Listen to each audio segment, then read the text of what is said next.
مونږ نن بیخي نه شي برداشت کیږي کنه مونږ بیخي نه شي برداشت کولی مونږ ډېر کوشش وکړو خو نه شو برداشت کولی یا دا چې کسان راشي چې نه کوم نه کو سره مونږ بیخي نه شو برداشت کولی مونږ ډېر کوشش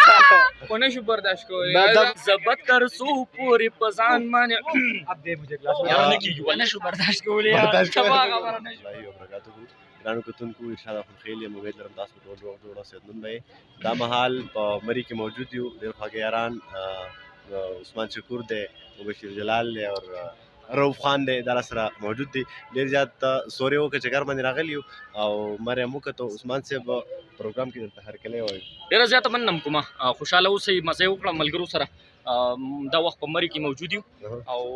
خوند یې ډېر زیات وکړو مبشر جلال صاحب پروګرام کې هرکلی وخیرانې جی وعلیکم السلام ډېره مهرباني خو پروګرام ډېر سره کو خو بس مونږ نن بیخي نه شي برداشت کیږي کنه مونږ بیخي نه شي برداشت کولی مونږ ډېر کوشش وکړو خو نه شو برداشت کولی یا دا دلته کې چې کسان راشي چې نه کوم نه کو سره مونږ بیخي نه شو برداشت کولی مونږ ډېر کوشش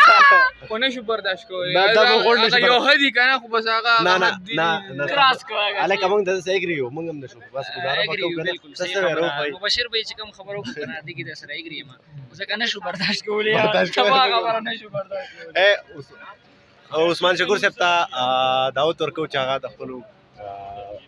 ټپو آغاز وکړي زموږ مینهوالو سره شریک ټپې دي یو څو ټپې تاسو ته ډالۍ وي چې مخ په پلو پټکا سیلیدا په نارنجي مخ به دې پرېوځي ګردونه سیلیدا مخ په پلو پټکا سیلیدا په نارنجي مخ به دې پرېوځي ګردونه سیلیدا اواز مې خراب دی خیر بهرحال وکستا رضا وي زه به لاړ شم سیلیدا وکستا رضا وي زه به لاړ شم سیلیدا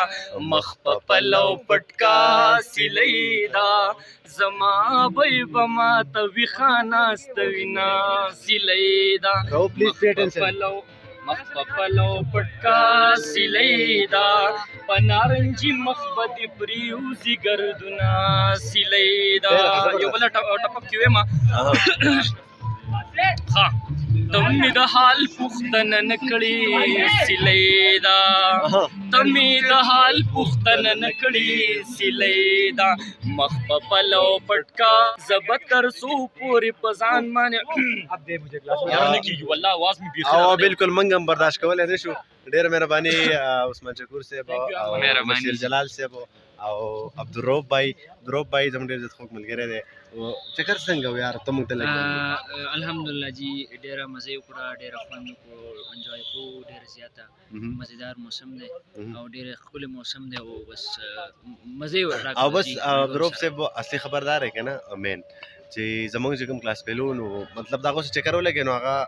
مینټلیټي برابر وي که نه نو هر قسم مطلب څه ویل غواړي یا څه کوي نو هغه کولی شي که نه نو ډېر زیات سوري وکړو والله موږ ډېر زیات انجوای کوو مري ته رالو او موږ هسې هم راتلی شو خو د کالج یونیورسټۍ سایډ نه راغلي نو ډېر زیات انجوای یې وکړه او انشاءالله امید ساتو چې زموږ دا فرینډشپ هم